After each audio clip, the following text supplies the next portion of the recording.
Here's the thought. It's called the brick. About 10 years ago, a young and very successful executive named Josh was traveling down a Chicago neighborhood Sure, he street. was at BYU MBA, Max. He was going a bit too fast in his sleek black 12-cylinder Jaguar XKE, which was only 2 months old. He was watching for kids darting out from between parked cars and slowed down when he thought he saw something. As his car passed, no child darted out, but a brick sailed out and it smashed into the Jag's shiny black side door. Screech, brakes slammed, gears ground into reverse, and tires madly spun the Jaguar back to the spot from where the brick had been thrown. Josh jumped out of the car, grabbed the kid, and pushed him up against a parked car. He shouted at the kid, "What was that all about, and who are you? Just what the heck are you doing?" Building up a head of steam, he went on, "That's my new Jag. That brick you threw is going to cost you a lot of money. Why'd you throw it?" "Please, mister, please. I'm sorry. I didn't know what else to do," pleaded the youngster. "I threw the brick because no one else would stop." Tears were dripping down the boy's chin as he pointed around the parked car. "It's my brother, mister," he said. "He rolled off the curb and fell out of his wheelchair, and I can't lift him up." Sobbing, the boy asked the executive, "Would you please help me get him back into his wheelchair? He's hurt and he's too heavy for me." Moved beyond words, the young executive tried desperately to swallow the rapidly swelling lump in his throat. Straining, he lifted the young man back into the wheelchair, and he took out his handkerchief and wiped the scrapes and cuts, checking to see that everything was going to be okay. He then watched the younger brother push him down the sidewalk toward their home. It was a long walk back to the sleek, black, shiny 12-cylinder Jaguar. A long, slow walk. Josh never did fix the side of his Jaguar. He kept the dent to remind him not to go through life so fast that someone has to throw a brick at him to get his attention.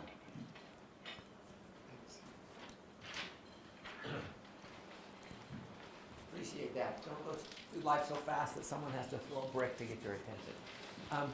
Today we're going to talk about cash management. Interesting topic. Let me start with another story. Dad came home from work one day and he still had 2 hours more work. The last thing he wanted, and after dinner his son came and said, "Dad, come on, let's play." And the dad just knew he had a ton of stuff. And he got this bright eye. He remembered that he saw a picture of a world in one of the magazines. And so he went and grabbed it. He pulled the picture out, ripped it out of there. And then in front of his son, he just put it into very little pieces. And he said, "Son, go put the world together." The son thought, this is a neat challenge. And so he started working on it. So he went back to his work and he thought, "Yeah, I got 2 hours work. It'll take a long time to put that together." 15 minutes later, the son came back. He goes, "Dad, I'm done." Dad couldn't believe it. He says, "Show me." So he went back and he saw the world, and the world was put together. And he wondered how, he goes, "Son, how did you do that? How did you know where all the countries go?" He says, "It was easy, Dad." He says that on the back of the world was the family, and he says, "I just put the family together and the world took care of itself." I think a lot of times we have to realize that if we put the family together, we put the little things together, the big things will take care of. Okay, so here's a section on cash management. What's your vision and your goals? What are you earning on your savings? Just out of curiosity, what are you guys making on your savings now? Anyone making more than 0.5? 1%? 1.5? 2%? George, who's it with? 2.2. And Ally. Allied. Our Okay. savings account. Nathan, what are you doing yours? I'm doing Ally, and they're at 1.9 now. One mine. Or maybe they went up for what channel? Did they drop? Yeah, and I'd heard earlier today this one from CIBC out of Canada was doing 2.2, and another one was Barclays Bank was like doing 2.0. So you can that. How about what rates are you making on your checking? Anyone making more than 0.5?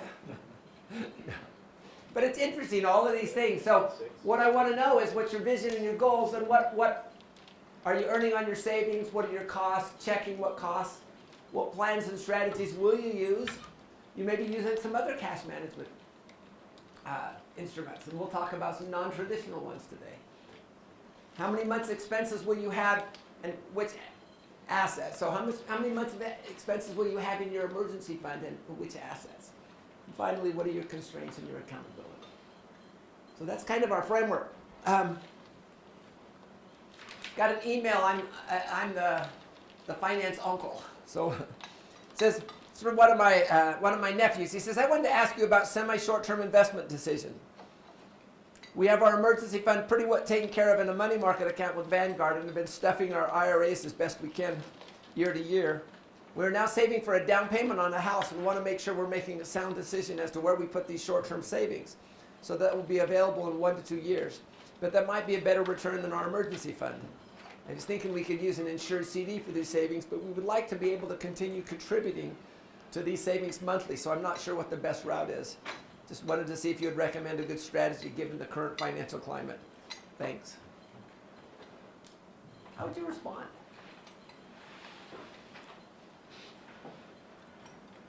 Is that a question you guys might have? So you're saving for a down payment. Where would you put it? You want to do a little bit better than your emergency fund. There's other things too, other goals too. Maybe this one. 2 priorities. Ensure they're not losing too much return on to inflation, and can you save for your child's education at the same time you have your emergency fund? Are there instruments that allow you to do that?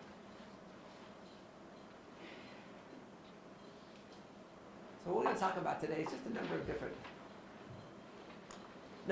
investments, number of different ideas. We'll talk about some non-traditional ones too that I think are unique, that we've used and that have been helpful. How important is cash management? For someone, first define what cash management is. Nathan, how would you define cash management? I define cash management as like the handling the inflows and outflows of the actual cash or liquidity that you have available to use for expenses. So. Okay. Is there a difference between cash management and investing? Yes. Yeah, so one's really, it's the management of your liquid assets, cash and liquid assets. Are we only referring to how much cash you have in your wallet? Are we doing basically anything short term, current assets, 12 months or less? And it really is that second one. Again, we take care of the pennies and the dollars will take care of themselves. Why do we want to spend time on this when the returns are so small? If you're only making 0.1% or 0.05%, why do we even worry about this? Yeah. If you could kick that 0.1 up to 2.0 or 2.2%, and you can do that for 40 years, you can make a significant impact. How can it help you achieve your goals? How can you use cash management to help you achieve your goals? For example, saving. How do you help use cash management to improve your savings?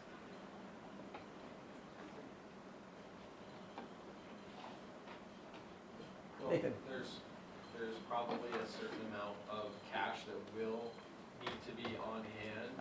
Not just emergency, but if you're working towards buying a home or buying a car within a few years, you need to, prepare and budget for how much of that cash needs to become available. Because if you're putting it into an IRA or other investment vehicles, that cash is not available for you to prepare for these short-term purchases. That's right. So cash management can help in lots of different ways. You can pay yourself second through payroll deductions. Go automatically into a short-term bond fund or a money market mutual fund. Want to shorten your time on finances, you can just use something like Quicken or YNAB or personal capital or things like that. Want to be a better steward? Electronic record keeping just makes things a lot easier. Now these things have a little bit of upfront costs and the time is there, but once you get them set up, they're quite easy and they can save a significant amount of time. Someone define an emergency fund. Michael. Available liquid assets. It's a tool to change an emergency to an inconvenience. My wife accidentally bumped someone the other day. And again, took an emergency and changed it into an inconvenience when we fixed it. She didn't even touch the bumper on the other car, but it kind of did some damage to ours. So basically changes an emergency into an inconvenience. How much should you have there? Someone said, how long will it take you to get a job? So that's kind of our framework there. Generally, the recommended for most financial planners is somewhere between 3 and 6 months. And if your salary is higher, it might be a little bit higher there too. Do you have to put it all in your checking account or your savings account? Well, there's lots of different areas there, as long as it's liquid and you can have access to it. Prince, go ahead. It probably goes without saying, I don't know if we'll talk more about emergency funds, but it's not 3 to 6 months of your income. It's 3 to 6 months of expenses. And I always say the higher of your income or your expenses, to give you a little bit. So realize that. I graduated 6 months after I had a job with a subsidiary of GE, and 6 months after that, I lost my job. So I tend to be a little conservative on things like this. But, okay, what are principles? Again, we talk about these each time. We know the first one is always know yourself, your vision and your goals. Second one, seek, receive, and act on the Spirit's guidance. What's kind of one of the key principles of cash management? What's our purpose?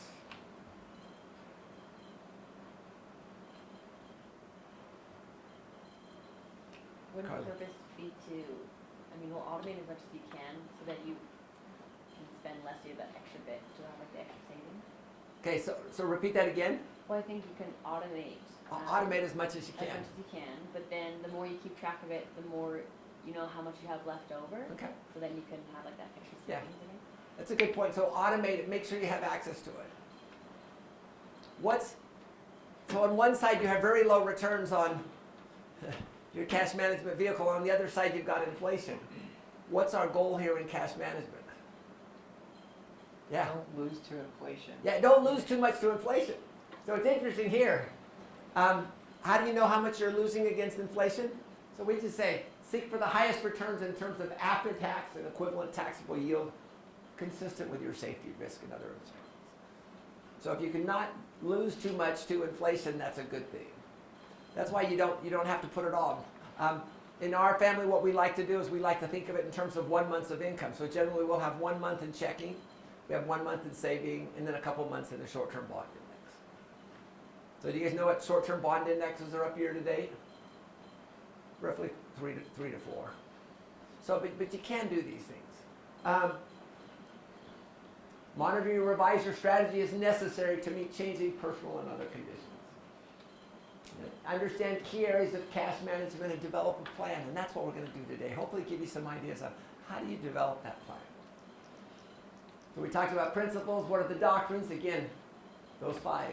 DD, identity, obedience, stewardship, agency, and accountability. So we're not just managing our assets. What are we doing? Trying to be wise. Trying to accomplish our individual and family vision and goals. Be interested George. to hear more about the short-term bond index. Okay, we actually will go to it. Do you mind deferring that just a minute until we kind of talk about some of the non-traditional ones? Okay. Questions on the importance and principles? Okay, let's just move on to some. I just want to make a point here. The importance here is you need to spend the time. Also, you need to figure out which institutions you use. Do you have to use only one institution? Do you just put everything in a bank? Or do you put everything with a mutual fund company? Realize different types of institutions, and they're blurring too. Commercial banks, S&L, credit unions, internet banks. So if you're making 2.2%, you're with an internet bank. What do you think? Are internet banks risky? They can be. You guys just got to be careful. But if you could look in your browser, if it's HTTPS in the upper left-hand corner and a lock in the bottom right corner, can you be pretty sure that the encryption technology is pretty good? Yeah. FDIC insured. The FDIC insured. All of these things here too. And then non-deposits. The interesting thing now is mutual fund companies, you can now write checks on mutual fund companies. And now banks can offer mutual funds and other things. So what we're doing is we're actually seeing a blurring of the different things. So the key is, what do you want? What works for you? You know, convenience factor. Our big thing here is we moved here 20 years ago, we had 7 kids. And so my wife wanted something that was close, had a drive-through, so she didn't have to get out of the car with the kids. Me, what's the big thing for me? The consideration factor. I just want I can use my Quicken with it. If I can't use Quicken, it's a non-starter. And then the cost factor too. So what you have to do is figure out which one. And the nice thing about things like Quicken and some of the new software. You know, we have brokerage accounts with Charles Schwab, a mutual fund account with Vanguard.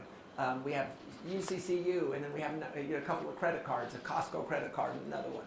The point here is the systems are such that you can bring all of those together. And you don't have to stay with just a single one. So use it wisely. Whatever one you choose, make sure they do what they say. And then the final thing is technology takes time. You really need to spend time. Now, if you you can read that for me, please, just people. From the book, The Millionaire Next Door, it states, people who become wealthy allocate their time in ways consistent with enhancing their net worth. They allocate nearly twice the number of hours per week to planning their financial investments as those who do not become wealthy do. So maybe what we do instead of how much time am I spending, just say, hey, I'm spending time enhancing my net worth. And if you do that, then I think you will spend the time. Again, you'll hit what you aim for.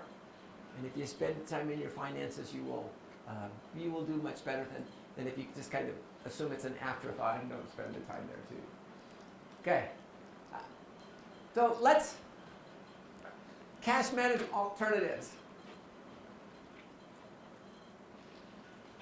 Which ones do you use? And why?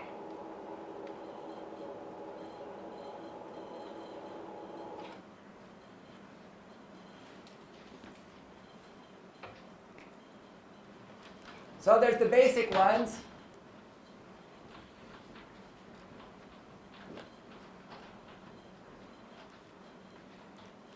What are the things we should ask when we're evaluating cash management alternatives? What questions? How liquid are they? Because Liquidity, that's right. savings are different. And then, what's that other thing?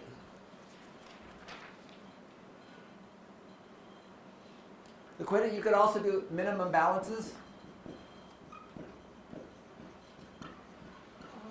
And then you could, penalties, kind of prepayment penalties. Or what happens if you take it out early?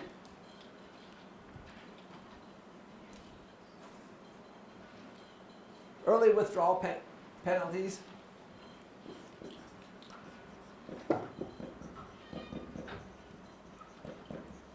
What other things?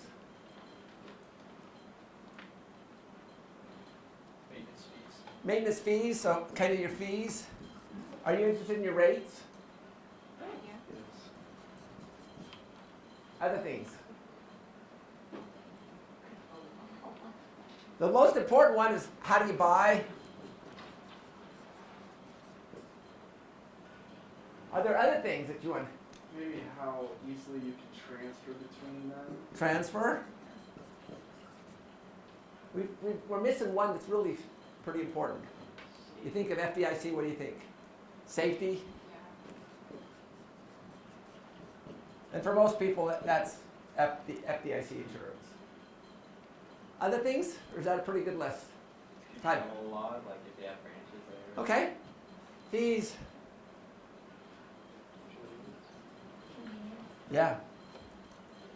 Now, I actually had, like, Charles Schwab doesn't even have ATMs, but they'll reimburse you for the cost if you use another place ATMs.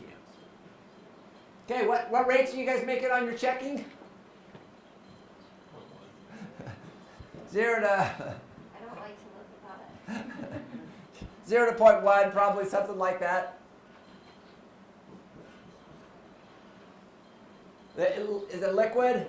Yes. Minimum balances, probably no. Early withdrawal penalties, no. Are there fees with your checking? Be careful, because there are some institutions that can nickel and dime you to death. So be careful there. But as long as you, safety, yes. They have branches, it kind of depends.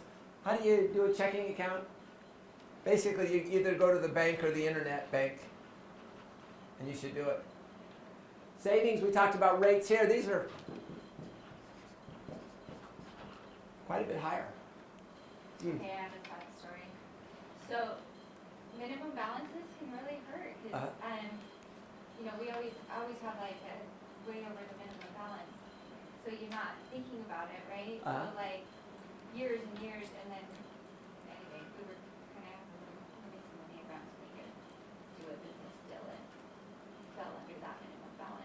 it's easy, I guess my point is it's easy to become complacent when you're not Right. watching it all the time, right?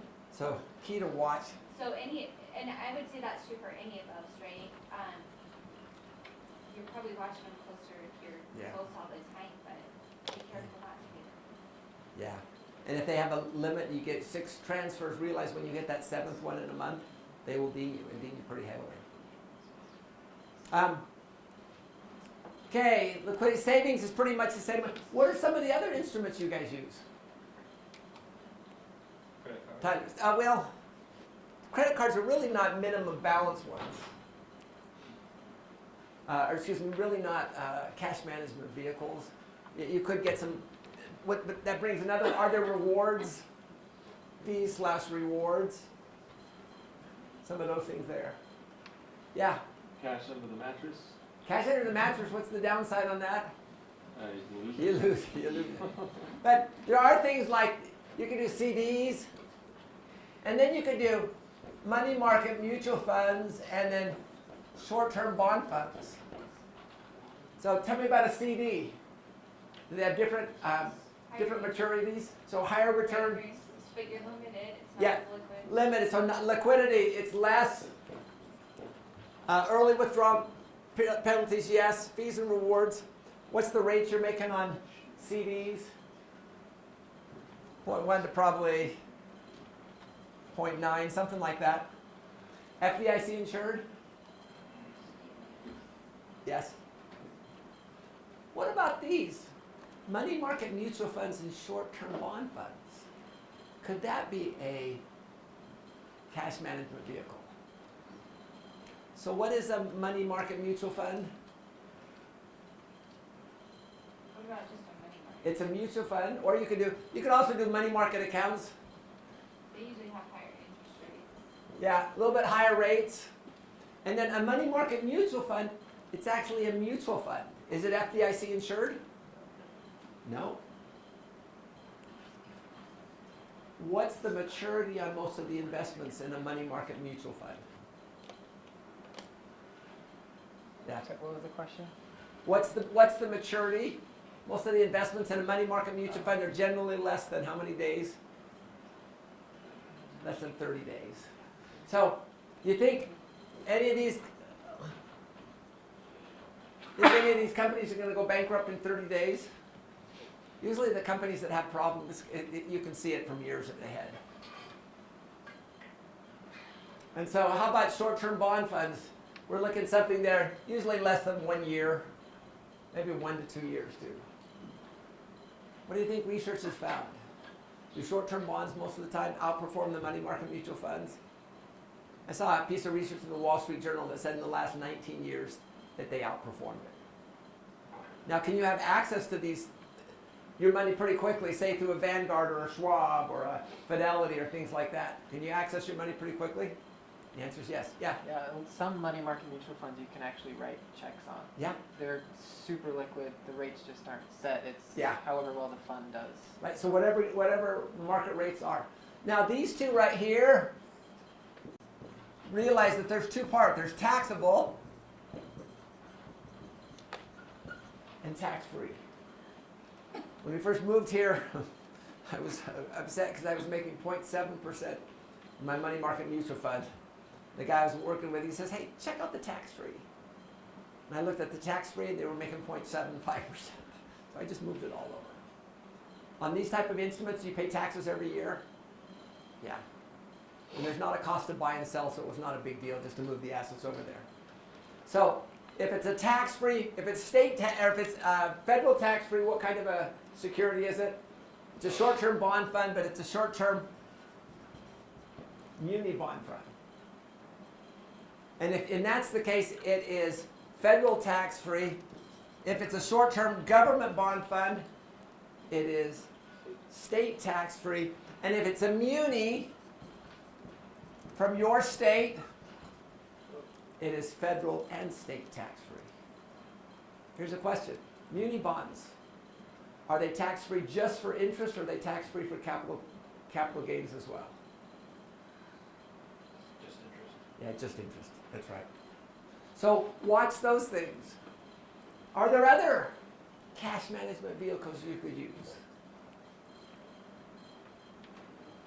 I just have a question. Okay? I mean, from our diagram right there, what I'm seeing is are there any benefits from a CD to a savings account if the rate isn't If the rate's not as good, then I'd go to the savings. So right now, the nice thing is you can actually go on the computer and say best savings rates or best high interest savings rates. Just read the fine print. How about a T-bill? First of all, where CDs, you kind of go to your banks. Money market accounts, again, your banks. How about money market mutual funds, short-term bond funds?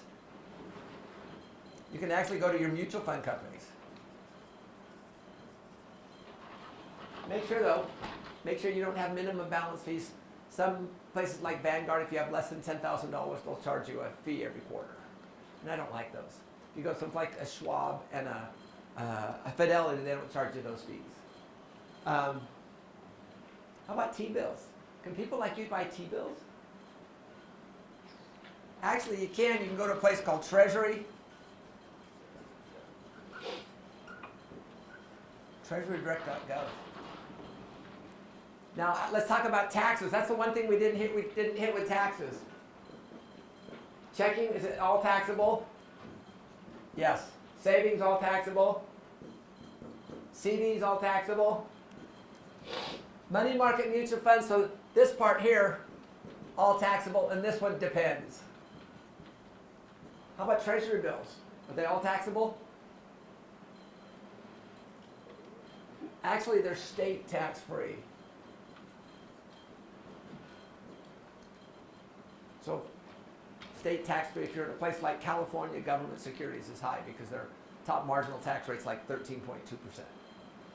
So, how about this one here? Savings bonds.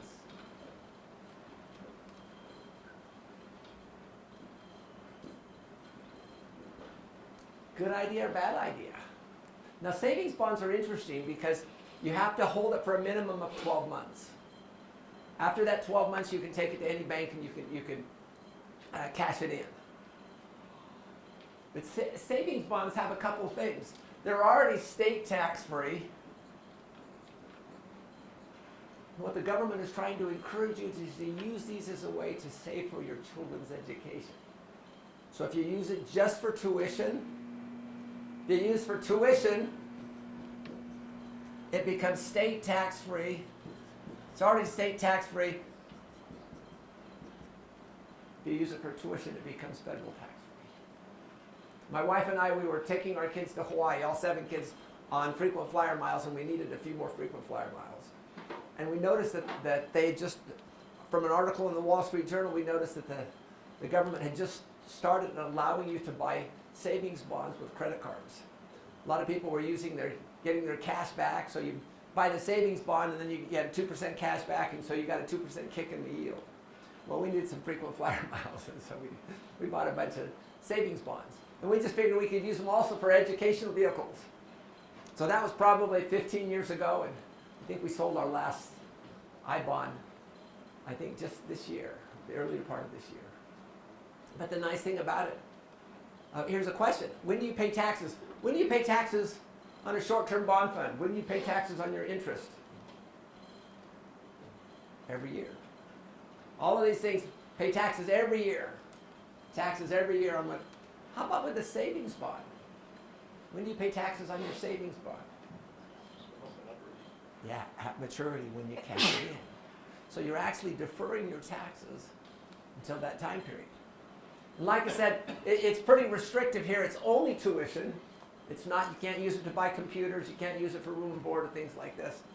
But if you wisely figure it out, okay, we'll use the I-bonds for tuition, and then we'll use the 529 plans for other things there. It can be actually quite a good investment. Now, interesting thing about I-bonds, the interest rate changes every 6 months. In the last 20 years, there's been three 6-month periods when you had no interest at all. So there is a risk there. If inflation drops, the risk. But right now, you're making 1.9%, and the double E bonds is 0.1%. So even if you're If you hold on a little while, you'll see that you're still getting a decent return. Are these FDIC insured? These things right here, state T-bills, FDIC insured? No, but what can the government do? Print new money. In essence, are they insured? Yeah, because the government will always print new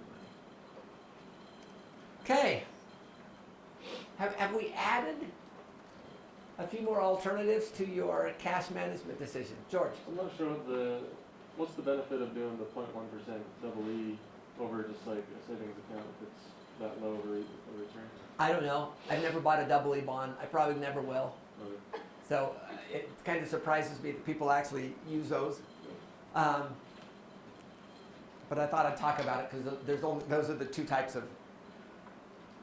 Do you have a preferred or recommended for emergency fund? If you're like putting 4 months of an emergency fund into one of these, you have a recommended? So I like I said, up to this year, I've had I-bonds in it, which I thought was good. So it's been, we'll show you the rates in just a minute, but they've been up to 2.8%, things like that, depending on the time period. 1.9 is still not bad now. I also like the short-term bond funds, just because I think that the people who, the one that I was talking about was a Schwab short-term bond index fund. So it's not just 5 or 10 bonds, it's like 2,000 bonds or something like that. So it's a very diversified thing there too. And you still get fairly decent returns on it. Like I said, they're up 4.6% this year. And I think the average short-term bond fund was up like 3.8. So let's just go through some alternatives. Here's kind of the ones we've talked about. Checking accounts. What I did is I just went through each of those things that we talked about. Liquidity, minimum balances, interest rates, safety, penalties, sources of information, how to invest. You can see again, 0.5 to 2. Notice this is from the Federal Reserve Bank, St. Louis Federal Reserve Bank. So you kind of get those, get a sense on the graph there. You can see they're picking up again, but picking up from hardly anything. Savings accounts, I like the internet banks as long as you're careful and make sure you don't have any phishing software on your computer. Just be careful, be wise there. Less traditional money market accounts, again, 0.25 to 0.6. You can see, according to the Fed, it's only like 0.2. But I'm amazed that people will put it here when you can get much higher returns other places. And then we talked about CDs. This is kind of an interesting chart. So 1, 3, 6, 12, and 60-month CD. This is over the last 5 years. But you can actually see what's happened to the rates and how they're coming off again. If you want to see something interesting, wait for one more graph or 2 more graphs.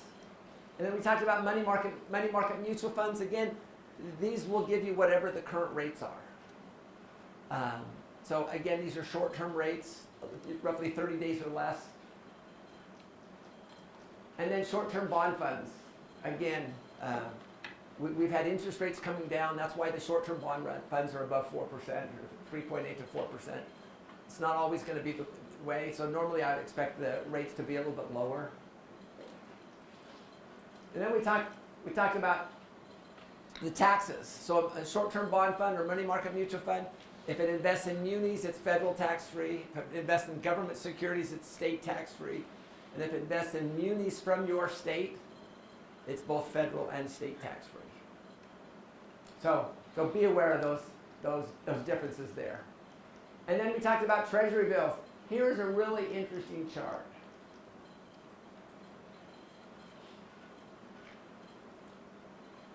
What's unique about this? Yeah. Inverted. Notice your 1 month is higher than your 10-year. What does that tell you people are thinking about in the short term? Yeah, there's concerns. Concerns about the economy. You think they're right? What's the joke? Yield curve has predicted a recession 27 of the last 14 times or something. So be aware. I mean, it just causes some concern when we watch that. But it's It's kind of a dramatic chart, and it causes some interesting thoughts. And then we talked about doubling bonds. Again, why someone would invest in this, I have no idea. So George, I'm with you. But this one is a little bit more. We're making 1.9% till October 2019.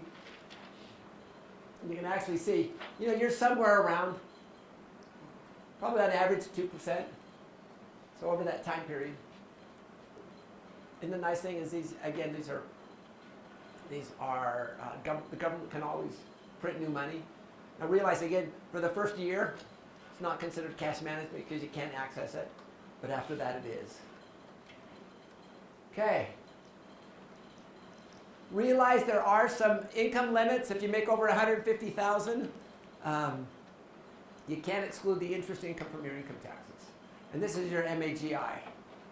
So, but that, most of us, we would still be able to do that. And then where do you get the information? Lots about Wall Street, Treasury Direct, Bloomberg, things like that. So, key is really to understand. Now, we haven't taught you yet how do you select individual bonds, or individual bond funds or individual mutual funds. We will be getting to that in about 3 weeks. So we're going to teach you how do you use Morningstar, which is a good database program. But what I wanted to do now is just let you know that there's different alternatives out there. And generally what I recommend people to do is do it in terms of months. Like in our case, what our family does is we have 1 month in checking, 1 month in saving, and then 2 months kind of in a short-term bond fund. So that's kind of the best thing for us. Up till this year, we had probably 1 to 2 months in I-bonds. And so we had a significant amount in I-bonds, and then as our kids paid tuition, we just would sell an I-bond to cover the tuition that they paid. And that made our interest, made it both federal and state tax-free as well. So lots of little things, but just a little bit different. This is our summary sheet. So what we talked about is traditional short-term and then government bills and savings bonds. And then we tried to hit the key points over there. And then we added how to invest. Again, what we're trying to do is just trying to give you some ideas as you put your cash management plan together. Okay. Questions on different instruments, or financial assets, I should say. Any other ones there we should think about?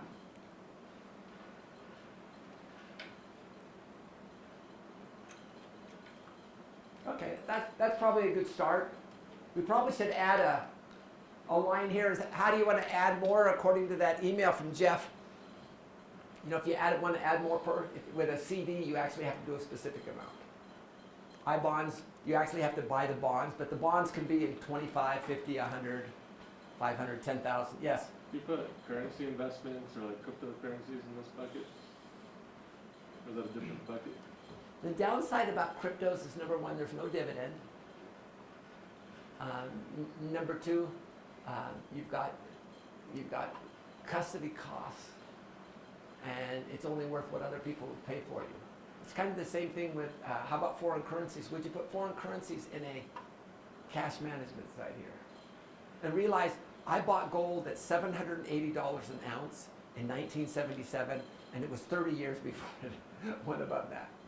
All these people who sell you the gold and silver, I actually bought 100 ounces of silver, and it was just an ingot, and we used it as a doorstop in our house, and no one knew what it was. And so we used to just come here, and it was just a doorstop.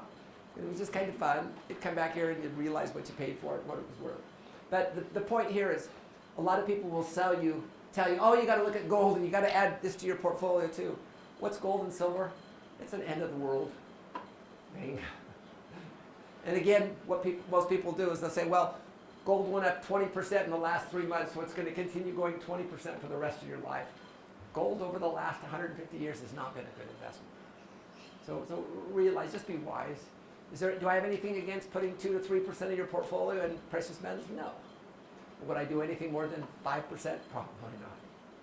Just because it's the diversification side there too. So notice that we've got a lot of different instruments up there. Some are taxable, some are tax-free, some are state tax, some are federal tax-free. Some interest rate is constant. Some change every 6 months. How do you compare these?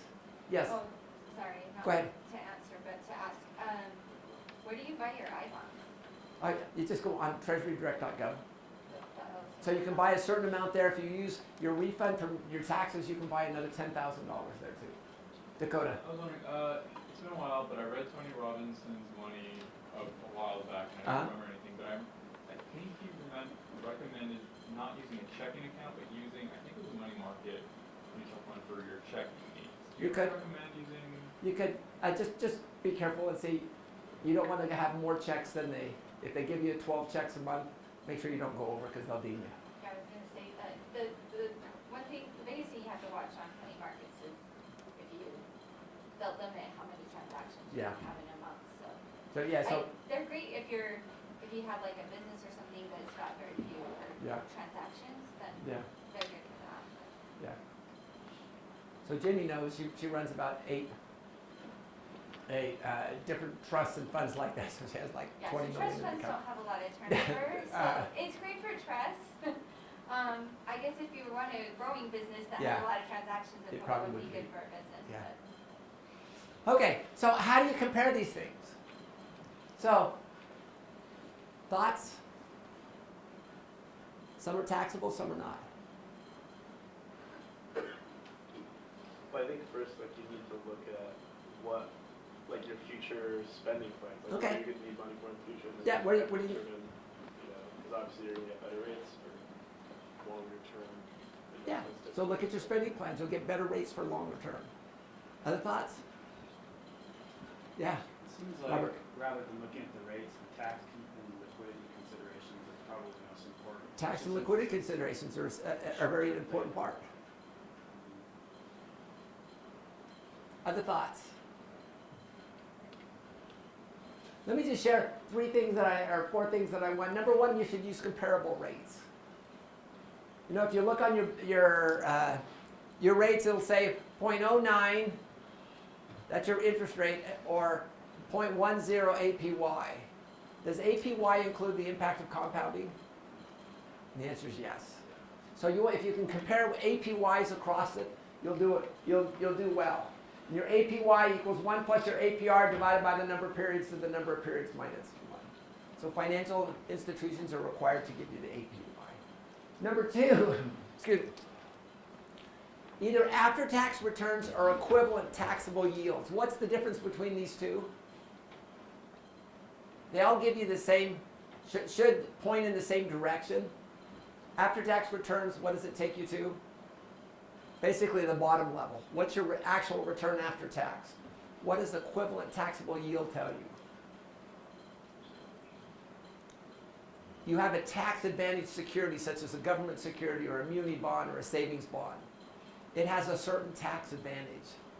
What's the benefit of that tax advantage? So that way, if you compare your equivalent taxable yield of a tax advantage security, you can compare that to just a fully taxable security so you can actually see which is better. So your after-tax return is your tax return, is your after-tax return equals your taxable return times 1 minus your tax rate. And your tax rate is federal plus state plus any local taxes. And the equivalent taxable yield, you can calculate your return after tax and divide it by 1 minus your marginal tax rate. And so that will kick that yield up to see what it is for a fully taxable security. 3, real returns after inflation. Which would you rather do? Would you have to take out inflation first and then pay your taxes, or would you rather take out taxes and then pay your taxes and take out inflation, or would you rather take out inflation and then pay your taxes? Which would leave you more money?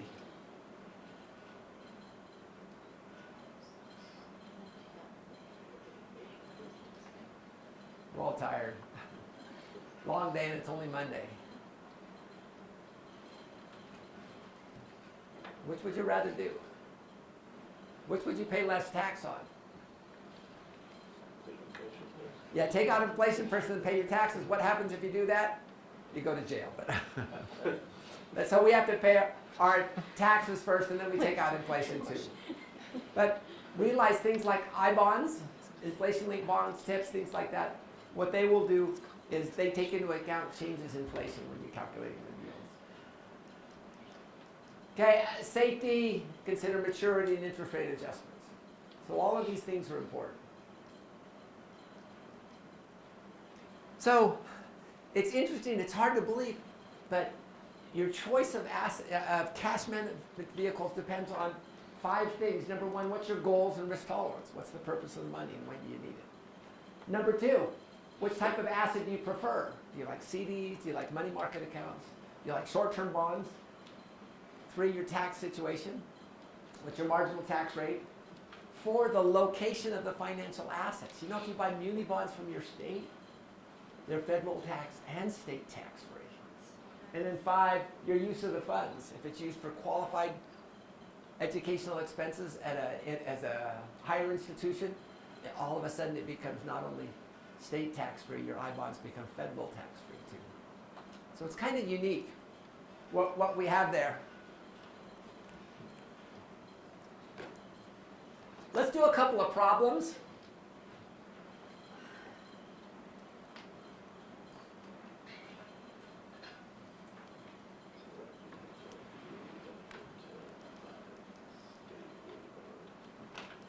So here's the first one we had.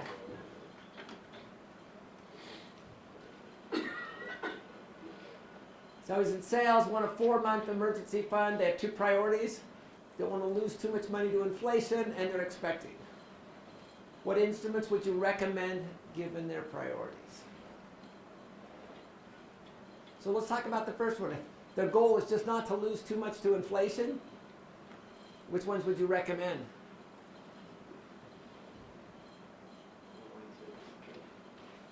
So you can do high yield savings, like you guys have some 2.2. What's inflation right now, roughly? 1.9%. However, what happens if your goal is to add something from the education? What might be an idea there?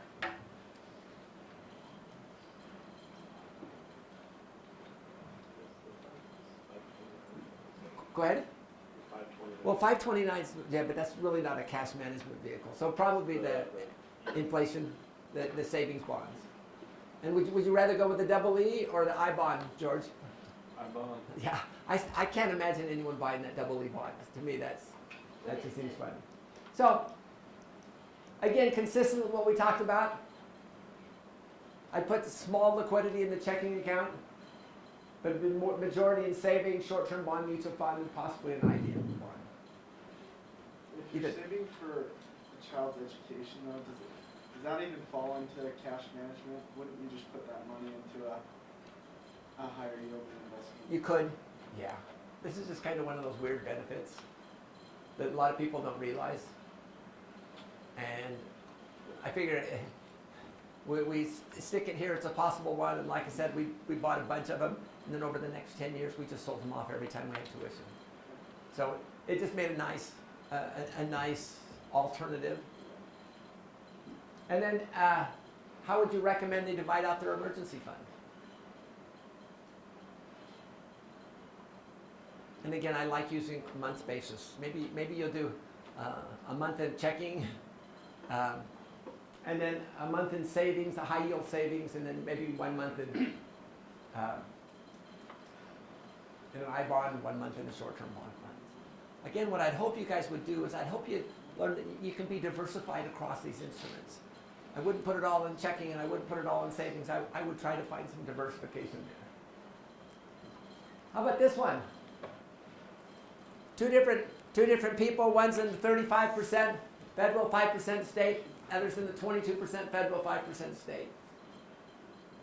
Considering purchasing one of the following bonds for their investment portfolios. So I want you to calculate the after-tax returns in ETY for tax-advantaged securities. Will Bill and Susie purchase different bonds? And why? Yeah, tax brackets. And we're assuming the same safety on each of these things. So So here's a little spreadsheet to kind of help you as you do this. We'll use it. So what is Bill's after-tax return on his corporate bond?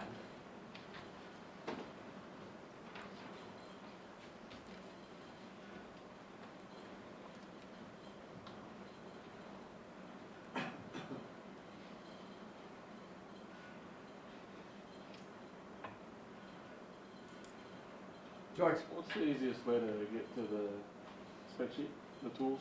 The tools, just do the hyperlink. Yeah. So here's what the tool looks like. Here's kind of the bigger one. Here's kind of the shorter one. So what's Bill's 22%? 5%? So you can actually see what what is his after-tax return? 2.92. But let's do it and not just use the tool yet.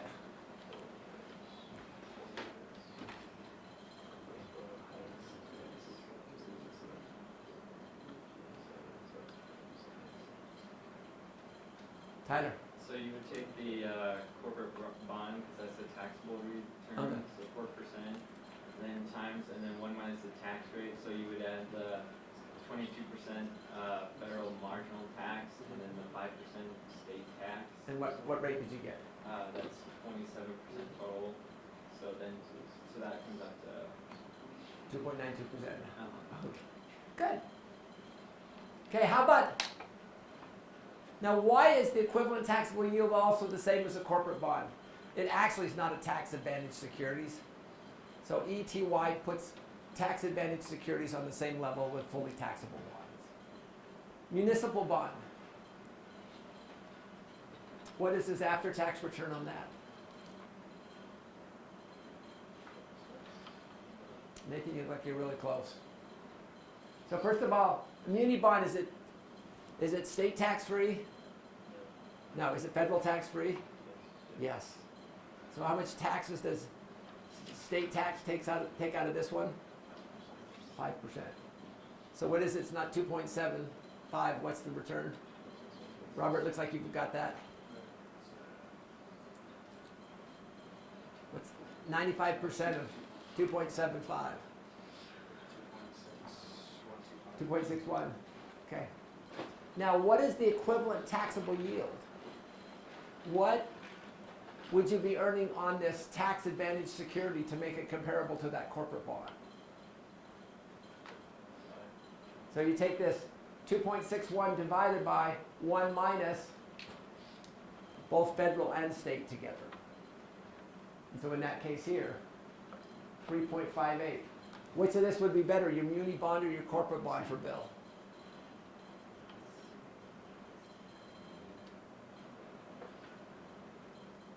So if his ETY is 3.58, corporate bond's earning 4, he would go the cool. How about the last one, Treasury bill earning 3%? Federal tax free? No. State tax free? Yes.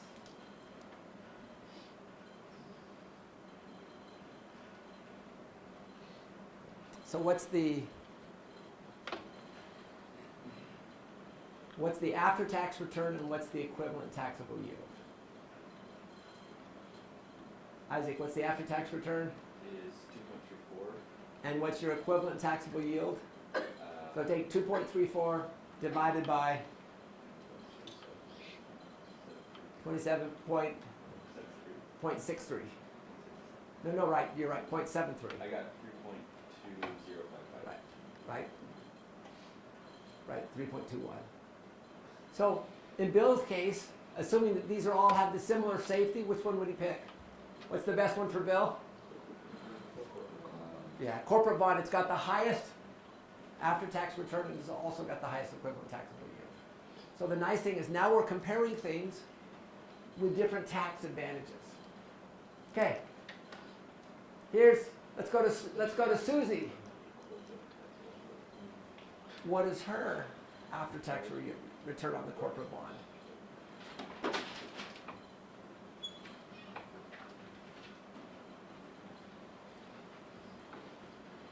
Go ahead, Tyler. 2.4%. Okay. 2.4. Equivalent taxable yield, it's the same thing there. How about the muni bond? Are we too fast? Do we need to slow down a little bit? Well, sure, George. but what is the calculation for ETY? ETY is you take your after-tax return divided by 1 minus your marginal tax rate.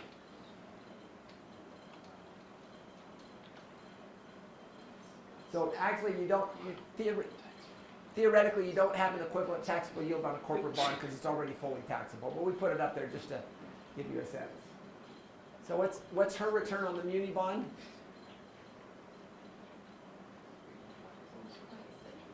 It's the same one as Bill's because they're both just paying federal taxes. 2.6. What's her equivalent taxable yield? Is it the same as Bill's? Actually, no, it's actually higher. Ginny, what's the equivalent taxable yield? So 35 and 540, it would be 2.61 divided by 0.6.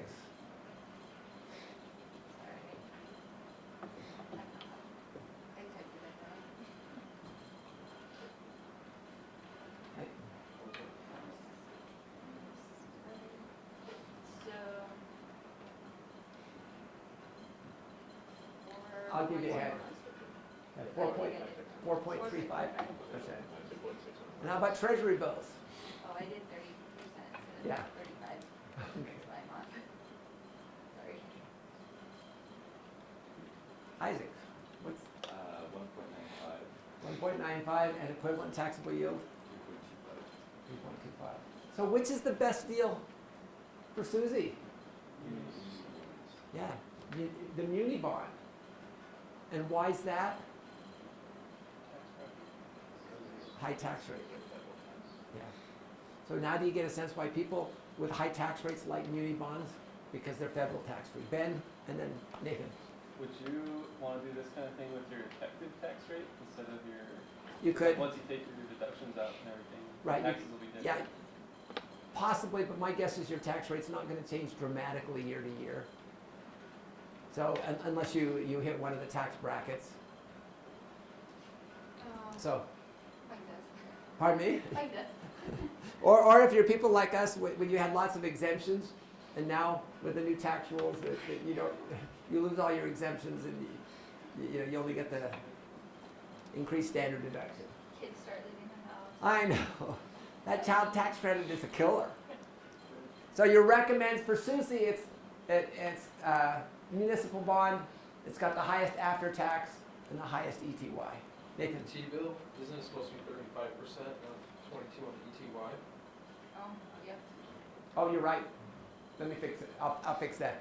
Thank you. Good catch. Okay. Let's do one other one here. Now, this guy asked you about real returns.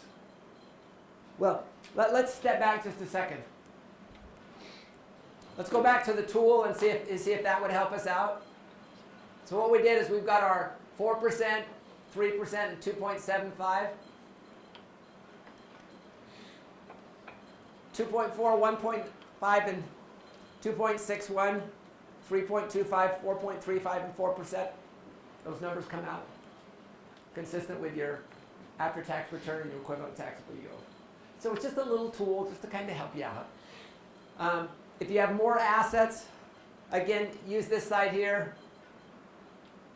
So you can put different things: money market mutual funds, money market accounts, savings, traditional, I-bonds, T-bills, notes, things like that. Now, the question here is, what's your return after inflation? Let's say inflation is 1.5%. Does that impact our returns? So now you've got your after-tax, after-inflation returns. But we will do that in this case study. He's in the 35% federal, 7% state. What is his after-tax, after-inflation return?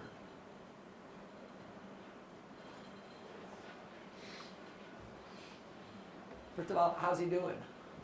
He's only making 0.5%. And how do you do these type of problems? So first of all, you calculate your after-tax return. So what is his after-tax return?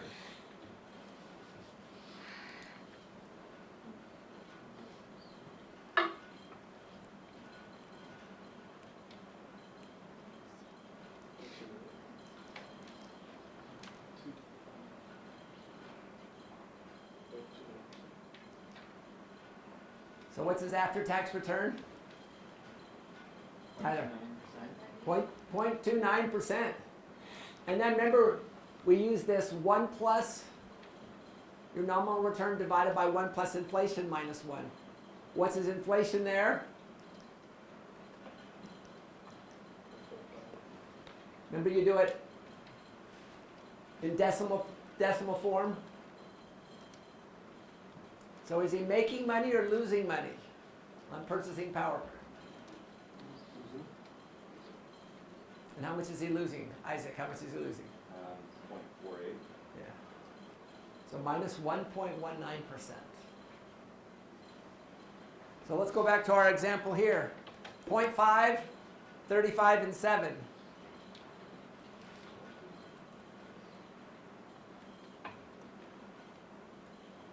We'll just do it. 0.5, 35. And what did we say inflation was? 1.5? Minus 1.19%. So what I would do is I would calculate these on your own and then use the learning tool just to check. A lot of times people, what they'll do is they'll just use the learning tool and they'll forget to put something in here. So calculate it first. Okay. Professor, is the after-tax real return just the after-tax return minus the inflation rate? Okay, that's the old way of doing it. It's, you know what they say, for every simple problem, there's a simple answer. It's wrong. Okay. So it's 1 plus the nominal return divided by 1 plus inflation minus 1. So that's the correct way to calculate. Okay, so how do you create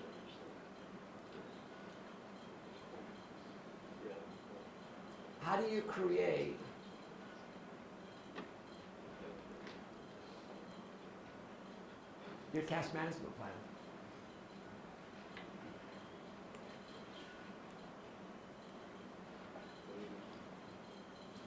Matt's laughing. Oh, yeah. So how do you develop? Here's just some insights from an old guy.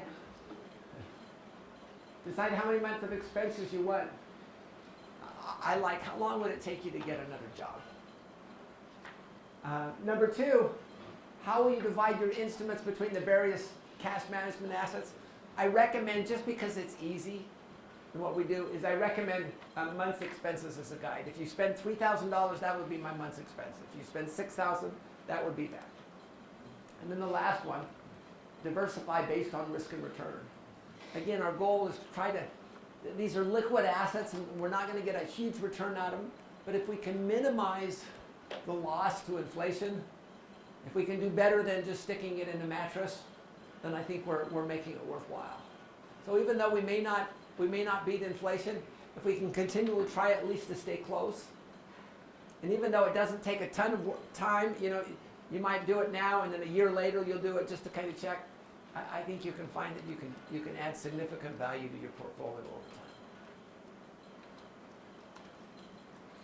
Okay.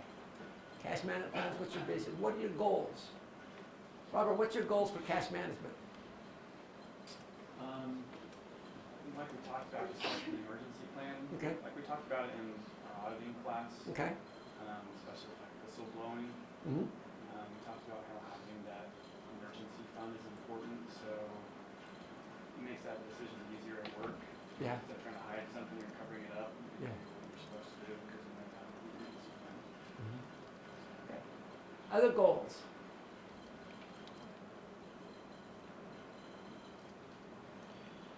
Drew, what goals do you have? Yeah, kind of just like what we were talking about. Try to find what the best method is for Yeah. management trust, because like we've seen, there's a lot of options out there. Yeah. And just kind of to be able to reevaluate periodically Yeah. where I'm at in my plan, and maybe I need to change some things to figure out what's best for me. Yeah. And so again, these are just some ideas. Pay up monthly, pay no interest. Strive for the highest rates.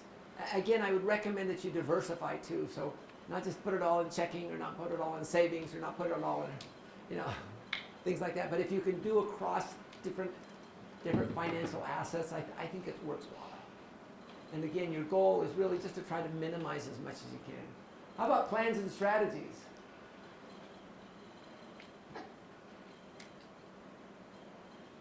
Dakota, what are some of your plans and strategies?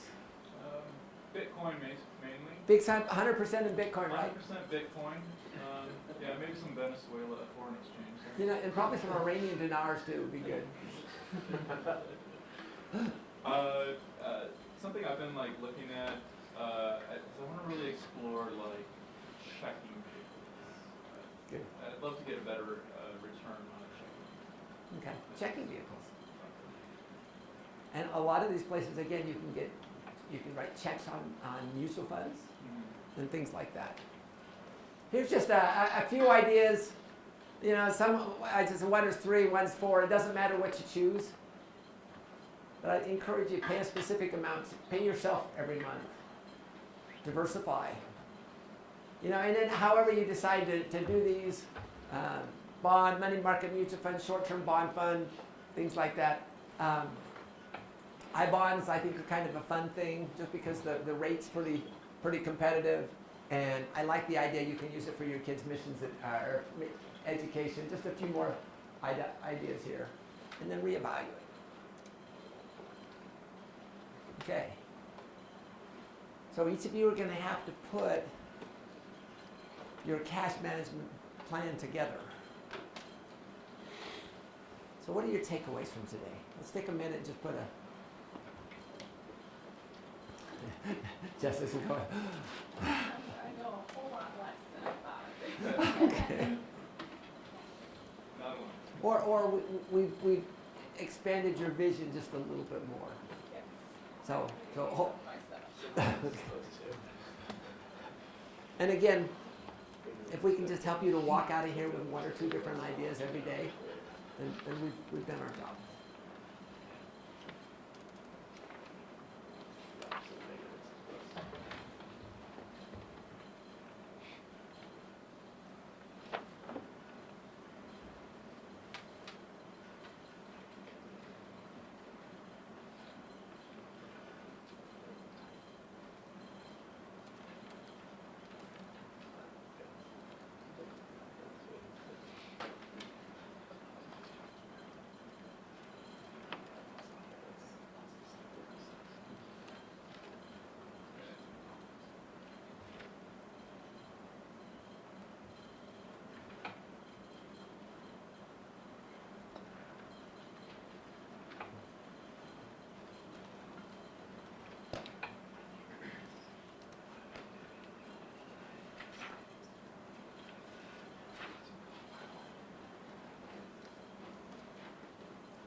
Okay.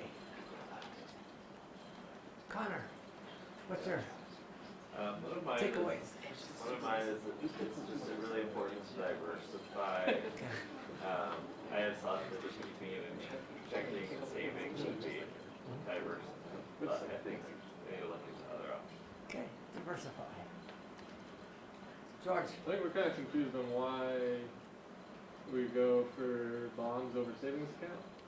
Okay, Is usually you it can get a higher just for return. taxes? Is that what it means? Yeah, you can get a higher return. Like I said, the short-term bond fund year to date's up, at least Schwab short-term bond index fund is up like 4.6%. The average short-term bond fund is up like 3.8%, which is significantly better than the 2% you can get. Right. And I'm not saying that will happen in the future, but I'm saying you're willing to take on a little bit more risk, but you got a little bit higher return. The government will always print more money. That's right. Government will always print more money. Other takeaways?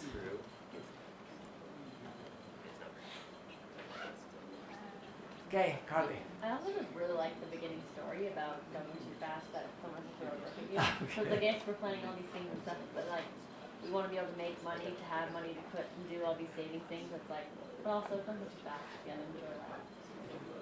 Don't go so fast. Other takeaway? Janelle. Strategic in maintaining cash reserves and particularly someone's that, like, it's not about saving your income, it's about focusing upon what you spend. Yeah. What you said is, whichever one is the biggest one you Yeah. focus on. And we're going to let you be the last one.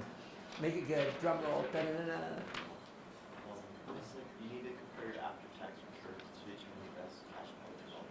Yeah. So if the assets have similar risk, just compare straight across returns. So here's my takeaways for today. Even though the returns are small, they add up. Be wise in your use of cash management vehicles. Strive to be a better steward. Number 2, be willing to put in the time. Be consistent in your finances. It's only a little bit of time each week, but you must do it. Just call it, it's your enhancing your net worth time. Number 3, take care of the small things and big things will take care of themselves. As Carly said, don't go through your life so fast that you have to have a brick to let you know that the other things that are more important. Thanks everyone. We will see you on Wednesday.